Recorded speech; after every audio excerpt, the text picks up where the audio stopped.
Okay, I'm pleased to bring up for our last speaker, someone who's going to bring in the perspective from the financial sector. Aviva is an insurance and asset management company, has been actively leading a number of initiatives on sustainable development, and most prominently on the management agenda, the management side of sustainability. So I want to bring in Mark Wilson, the CEO of Aviva. You have the floor. Thank you, Betty. Good afternoon, everyone. I've spent much of my career in emerging markets, and sometimes I've seen the bad face of capitalism. But, far more often I've seen the way that business can lift millions of people out of poverty, and I think that business is perhaps one of the greatest forces of liberation in history. And when you look back through history, there's moments of fundamental, long-lasting change. And that's been heralded by declarations of principle. In the UK, we're celebrating 800 years since King John signed the Magna Carta in the summer of, I think it's 1215. And it's the foundation stone of constitutions and dwarfs my native New Zealand's about 180 years of constitutional history. But you've got the US Constitution 1788 or the UN Charter itself, signed out of the devastation of the Second World War. And these aren't just piles of paper. These are fundamental changes in history, and I think that's what we have here. Because documents like these development goals, and like those other documents, they were catalysts for revolution, in fact, born out of revolution. So we can make these goals just as momentous. Now, at Aviva, one of our core values is what I call creating legacy, or I prefer to call it being a good ancestor.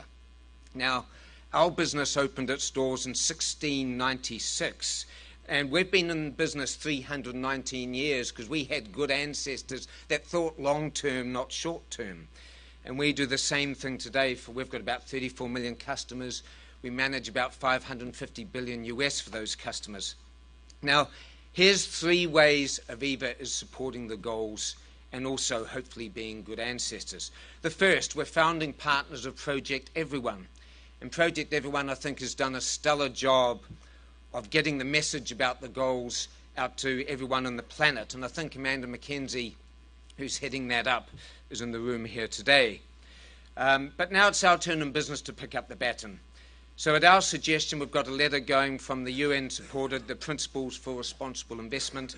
That's got about $58 trillion of support, and that's winging its way to the chairs of the 1,000 biggest publicly listed companies globally. 2, Aviva's targeting an investment of about $4 billion in low-carbon infrastructure over the next 5 years, and we've started that already. And we're also challenging fossil fuel companies we invest in. If they are not doing enough, we will divest.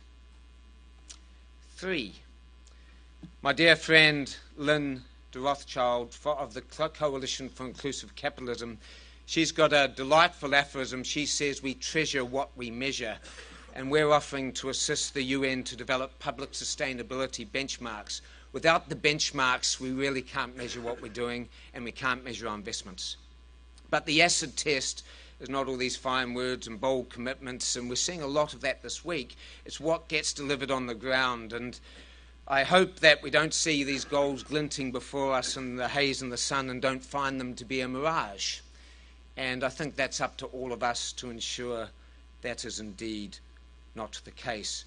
And I certainly applaud the work that's already been done by the UN Global Compact, in particular the Compass and also the Financial Services Matrix.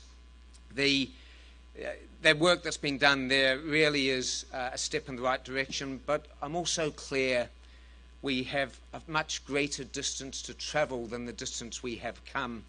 And ladies and gentlemen, not achieving these goals, I believe, would be the biggest market failure of our time.